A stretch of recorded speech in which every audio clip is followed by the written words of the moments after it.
Bismillahirrahmanirrahim. Assalamualaikum warahmatullahi wabarakatuh.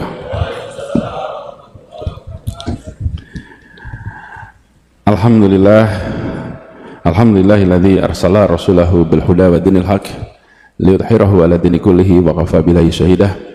Asyhadu an la ilaha illallah wa asyhadu anna Muhammadan abduhu wa rasuluh la nabiyya ba'dah. Yang amat saya hormati, yang saya muliakan, Bapak Muhammad Jazir dan seluruh keluarga besar beliau. Yang saya hormati Ketua Umum Masjid Jogokaryan Ustadz Agus Abadianto, dan juga yang saya hormati, yang saya muliakan Ustadz Salim Alfilah, Imam sholat subuh kita Ustadz Wafi, dan para jamaah sholat subuh Masjid Jogokaryan rahimakumullah. Pagi ini saya sungguh bersyukur sekali bisa bersujud di Masjid Jogokaryan yang legendaris ini, sebuah masjid yang menjadi contoh, yang menjadi rujukan bagi semua. Dan senang karena kembali ke Masjid Jogokaryan sekaligus juga kembali merajut ikatan persaudaraan yang tersambungkan lintas generasi. Banyak yang tadi diceritakan oleh Pak Jazir adalah hal yang juga baru bagi saya, karena pada saat itu saya masih terlalu kecil untuk memahaminya.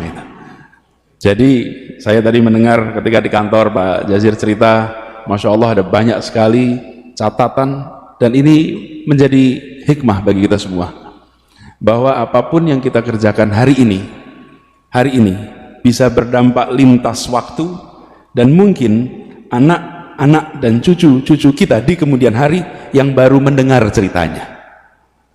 Saya tidak pernah membayangkan bahwa di rumah Taman Yuwono, Taman Yuwono itu rumah kami di Dagen, Pak, Jalan Dagen, Sosro Menduran. Itu ada sebuah perumahan milik keluarga Haji Bilal. Jadi keluarga Haji Bilal itu, Bapak Ibu sekalian, pas kemerdekaan dulu, ibu kota pindahnya dari Jakarta ke Jogja.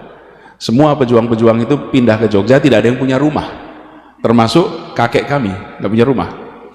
Haji Bilal menyiapkan rumah lebih dari 40 rumah, 20 di Taman Juwono, terus 20 lagi di belakangnya Malioboro Mall gitu, dan ada beberapa tempat lainnya.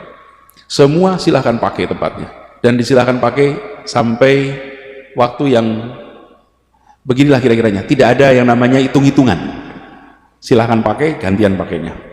Nah, termasuk kakek kami yang hijrah ke sini. Itu Pak Jazir, almarhum Allahyarham Pak AR itu berangkat bersama Agus Salim dan lain-lain ke Timur Tengah untuk mengikhtiarkan pengakuan bagi Republik. Berangkatlah, meninggalkan istri dan 8 anak di Jogja, berangkat ke Timur Tengah. Perjalanan itu beberapa bulan untuk ke sana, sampai ke Kairo. Dan alhamdulillah di Kairo lewat perjuangan diplomasi yang panjang, keluarlah pengakuan de jure dan de facto bagi Indonesia. Itu adalah pengakuan pertama. Ada negara yang mau mengakui Indonesia. Yang mengakui pertama adalah Mesir waktu itu. Jadi kakek pulang ke Jogja membawa surat itu. Perjalanannya panjang, mampir ke India, mampir macam-macam, pulang sendirian. Dan untuk membawa masuk surat pengakuan itu yang ditandatangani oleh Perdana Menteri Mesir itu, dimasukkan ke dalam kaos kaki di dalam sepatunya. Ketika di pemeriksaan di Kemayoran, lolos, surat itu ada dalam kaos kaki, karena kaos kakinya nggak diperiksa, yang lainnya diperiksa. Masuk sampai ke Jakarta, sampai akhirnya singkat cerita sampai ke Jogja, sampai serahkan ke Bung Karno di Gedung Agung. Pulang, istrinya melahirkan anak yang ke-9, diberi nama Lukiana. Kenapa? Laki Ana. Beruntung saya, karena bisa sampai lagi ke sini. Anak sebelumnya yang nomor 8 diberi nama Imlati. Imlati itu artinya Indonesia merdeka lekas akan tercapai insya Allah. Lahirnya 1 Juni 1945. Jadi lahir 1 Juni, beliau masih di BPUPKI, itu semua orang sudah merasakan insya Allah Indonesia merdeka. Bulan Juni itu, Agustus kita merdeka, tapi belum tahu bakal merdeka apa tidak. Lalu anaknya lahir yang ke-8 dikasih nama Imlati. Banyak yang tidak tahu itu kepanjangan. Indonesia merdeka lekas akan tercapai insya Allah. Yang nomor 9 dikasih nama Lukiana karena laki anak gitu. Lukiana.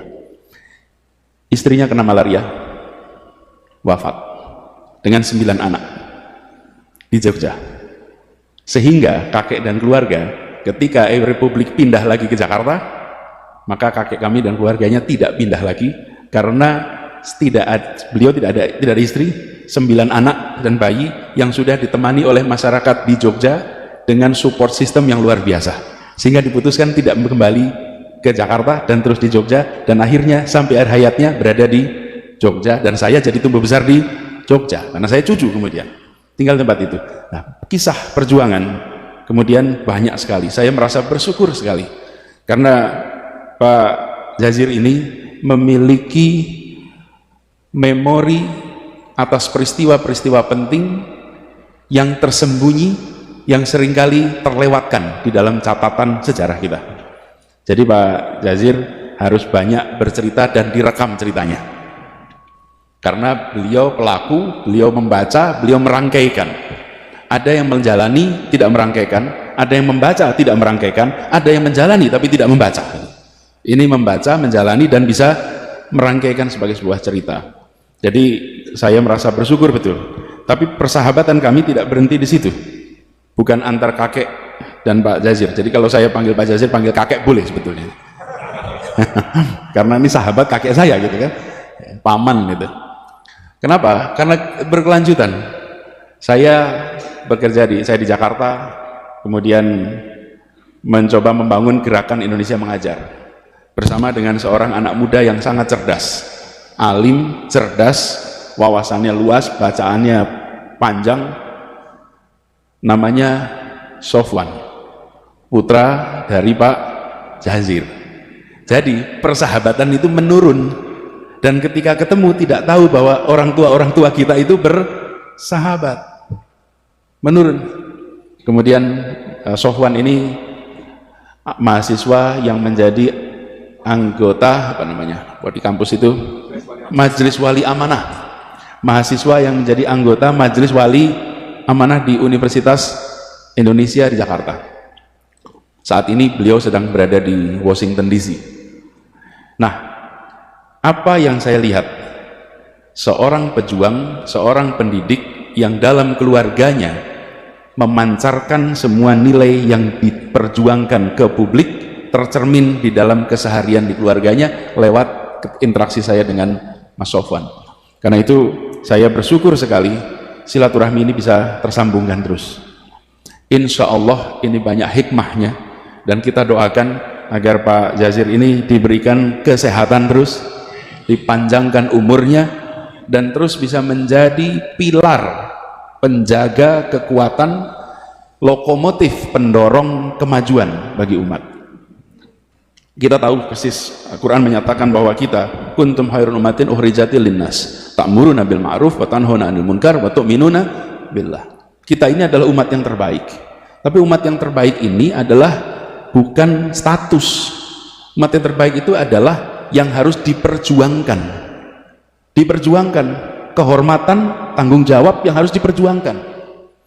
Dan saya menyaksikan, rasa-rasa umat Islam di Indonesia menyaksikan Masjid Joko Karyan ini menjadi contoh bagaimana ketika diberikan amanah menjadi yang terbaik, itu diwujudkan di dalam manajemen keseharian.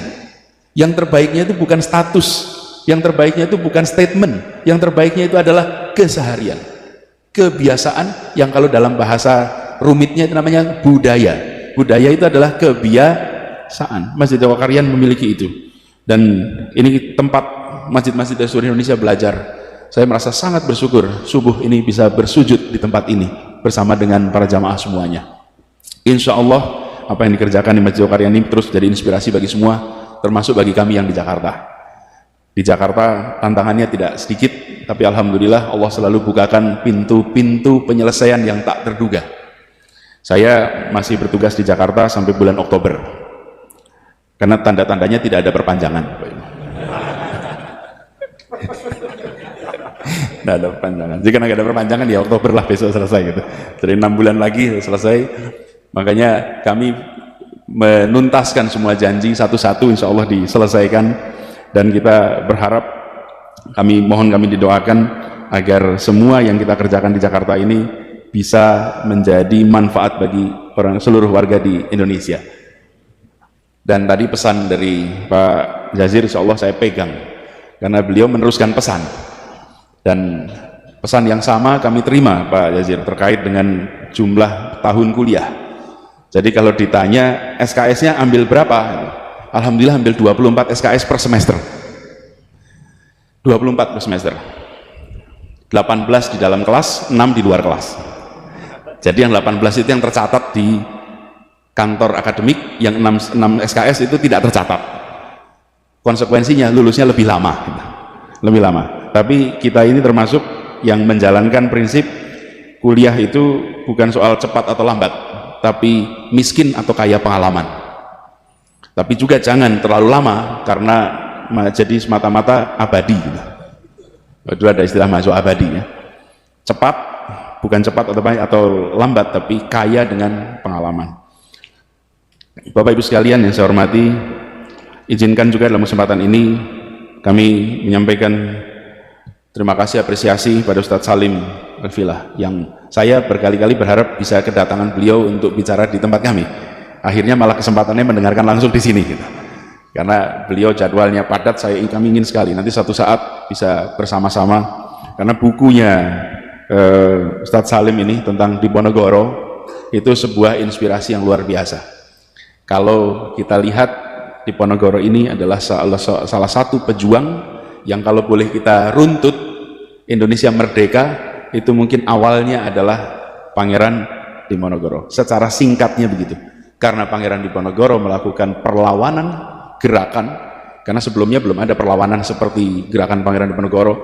Belanda mengalami kebobolan pembiayaan yang luar biasa, ongkos menghadapi perang itu luar biasa. Perangnya hanya 5 tahun, bahkan ada yang bilang itu 5 menit Pak, 1825 sampai 1830 5 menit perangnya 5 tahun, tapi ongkosnya buat Belanda luar biasa. Akibat itu muncul tanam paksa, akibat tanam paksa muncul politik etis, akibat politik etis muncul orang-orang Indonesia yang terdidik. Orang-orang Indonesia terdidik ini kemudian meraih kemerdekaan. Jadi kalau diruat tuntutannya, Ibnu Khaldun, seorang sejarawan, itu yang pertama kali mengajarkan kepada kita pendekatan namanya path dependence, jejaring ketergantungan dalam sebuah perjalanan sejarah. Peristiwa satu melibatkan peristiwa berikutnya, peristiwa berikutnya, peristiwa berikutnya. Jadi kalau diruntut, kenapa Soekarno dan kawan-kawan terdidik? Karena politik etis. Kenapa ada politik etis?